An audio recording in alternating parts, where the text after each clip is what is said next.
Alright guys, what's up? I have just bought myself a new daily. I think it's a perfect car for me, and I think it's a perfect car that's a little bit overlooked for enthusiasts. Let me explain. Oh wait, a Lexus NX, an enthusiast? Aren't Lexuses super boring and uninspiring to drive? Maybe, but let me explain my thoughts behind this car. It's freezing. Let's go inside.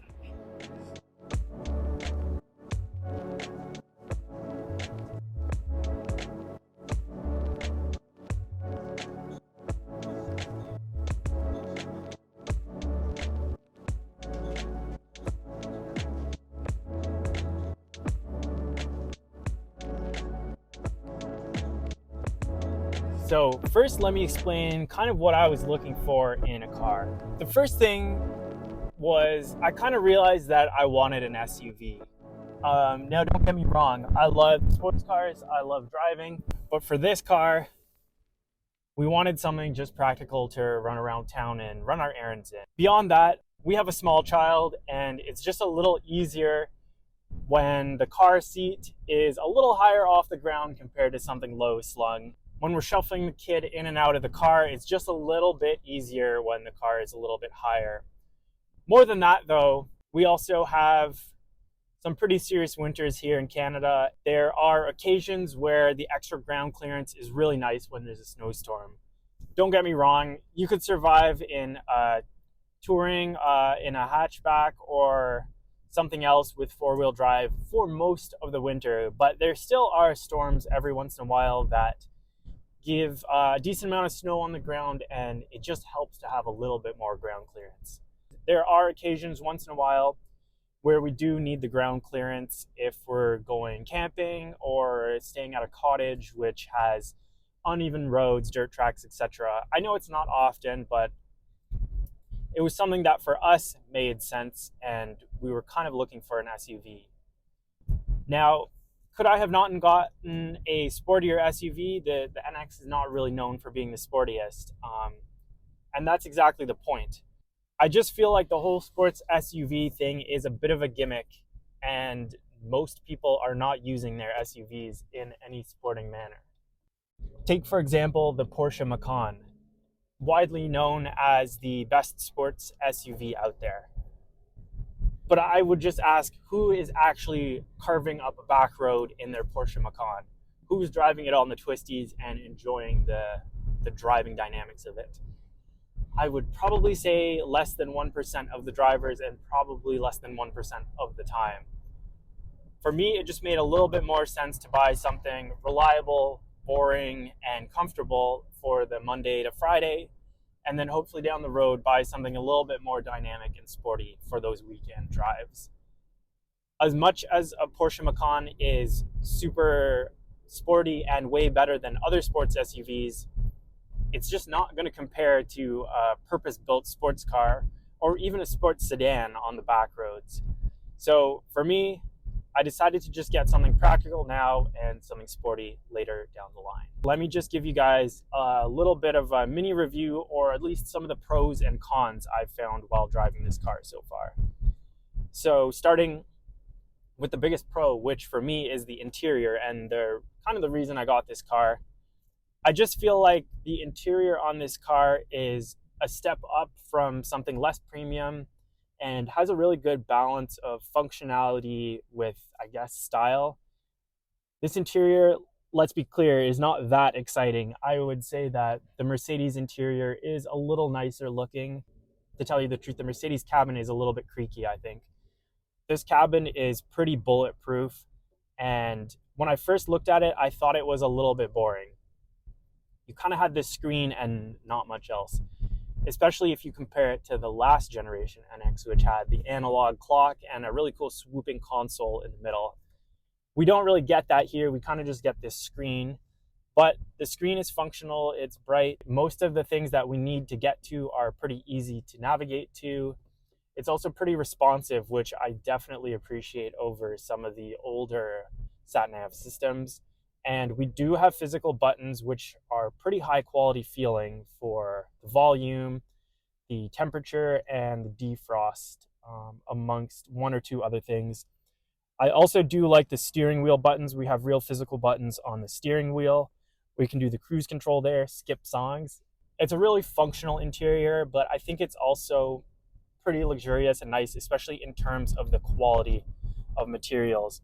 We've got this really nice white stitching all around the dashboard and the sides on the doors. The piano black trim, I think, is a little bit divisive. I think it looks all right. We'll see how it lasts over the years. The soft touch is everywhere. The leather is pretty high quality.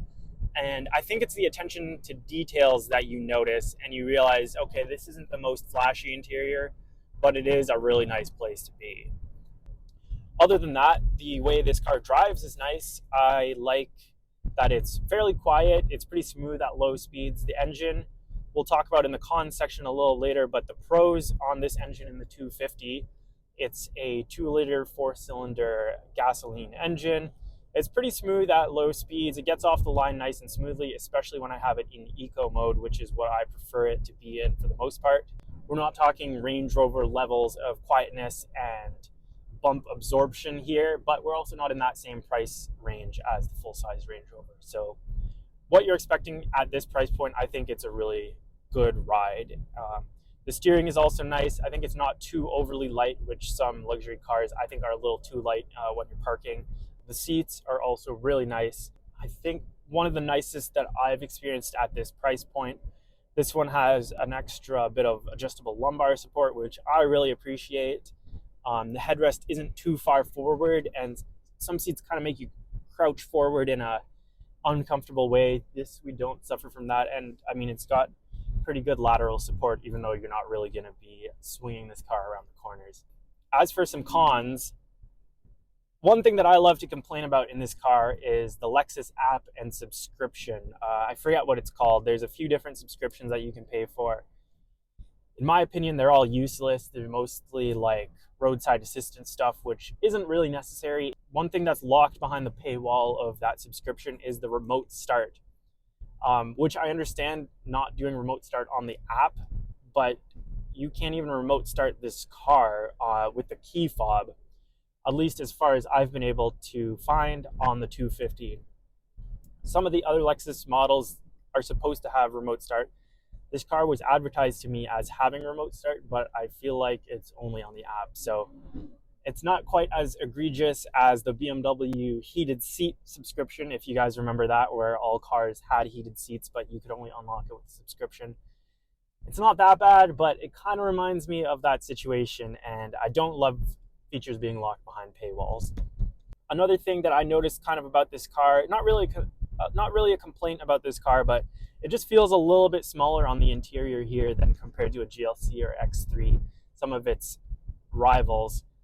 I keep looking at this car compared to other cars on the road, and it seems that it is the same size as its rivals. It just feels maybe 1% to 2% smaller on the inside. I can't complain. It's still comfortable. It's still enough space for 4 adults, no problem. Just feels a little bit narrower. Other things that I don't love is the electronic door handles, which I think are probably not great in a situation for safety where a first responder is trying to get into the car from the outside. They work honestly fine in day-to-day use. You get used to them, but I'm not such a big fan of those, but that's a kind of a minor gripe. Overall though, I'm really happy with this car. I think it does everything that it needs to do, and it does it well and in comfort. Moving on, let's just talk about this car versus some of its rivals. So when you think of the rivals for the NX, you're probably going to think a lot of the Germans and maybe some of the other Japanese cars like Acura or the BMW X3, Audi Q5, Mercedes GLC. For me, when I was going about buying this, interestingly enough, the one car I was considering was a Toyota RAV4, the same car as this is based on, although obviously wearing the Toyota badge and being a little bit cheaper. I was looking at used cars, and if I was going to go the RAV4 route, for the same price, I could get a car maybe 1 to 2 years newer than this, or maybe save around less than $5,000, especially with the 250, which is a decent amount cheaper than the 350. Ultimately, those cars are both really similar. However, this just, I think, has a little bit nicer of an interior. They both drive pretty much the same. The Lexus just has this nicely trimmed, soft touch leather interior, which for me, if I'm going to be spending a lot of time in it over the course of many years, I thought the extra money was worth it and well spent. I was also looking a little bit at the Lexus RX and also the Toyota Highlander, both a little bit larger than this car. The RX, price wise, I think ended up being a little bit outside my price range. And likewise, I thought I wasn't getting so much more for my money compared to this car. The interior feels about the same in the RX. However, obviously, we got a little bit more space and luggage space and stuff like that. I did really like the RX, but ultimately didn't really want to spend that extra money on it. The Highlander also, I think, is a super cool car, and I really enjoy looking at those from the outside. Um, the inside, nice enough, but again, it's a Toyota interior versus Lexus, not as nice in my opinion. And I kind of felt like it was a bit of a beast on the road. A little bit harder to fit through narrow lanes, and I felt like I was really looking over the hood to see where the front wheels were located on that car. So Highlander, great option. RX, great option as well, but ultimately decided to go with this one because I thought it was a happy medium in terms of size and price compared to the other cars. Moving outside of the Toyota Lexus umbrella, really the only car I was truly considering was the BMW X3. The other Germans just subjectively weren't really my style. In terms of BMW X3, I've driven the X3 a couple times. I think it's a great car. It looks great. It has a nice interior, which I'll get to in a sec. I just didn't feel like realistically that car drove so much better than the NX. And then there's the reliability on top of it, where this just has a bit of a better reputation for reliability. On top of that, it's kind of an interesting thing right now with the X3. If you're going new, you have the recently refreshed model year, I think 2025. From the exterior, subjective, I like it. From the interior, also subjective. But I was seeing some complaints about cheap materials, a lot of plastics. I wasn't like a huge fan of it. And you kind of have a lot of those, I would say, slightly tacky lighting things on the inside, the ambient lighting, the neons, whatever. I wasn't a huge fan of the interior. So what do you say? Okay, go back and get the previous generation, which is kind of a breath of fresh air, and it looks really nice. It has nice trims in it, fully functional screen, which pops up a little bit. However, funnily enough, these days I kind of felt like the old gen BMW interior is starting to show its age. So we're kind of at an interesting crossroads for a lot of car interiors, where I feel like we're trying to get that blend of modern big screens and all of the positive aspects of having a large screen, while still keeping the interior a little bit timeless and luxurious, having your nice trims, your wood, your aluminum, things like that. I like what we have going on here. I think the brand that's probably doing the best job of blending those two together is probably Porsche. I like the new Cayenne and Macan interiors, although those cars are a little bit out of the price range compared to this NX. But yeah, anyways, I thought this car was a good compromise. It has what I want out of a car. Stacks up well to its competition, although you can't really go wrong with any of those cars. So what do you guys think? Leave me a comment. Tell me which car you would prefer to get in the compact SUV category. Do you like the Germans? Do you like the Japanese? What do you think about this Lexus NX? Have I made the right decision? We'll see in a few years how we're still thinking about this car. But in the meantime, leave me a comment, subscribe, keep watching, and thank you very much for watching this video.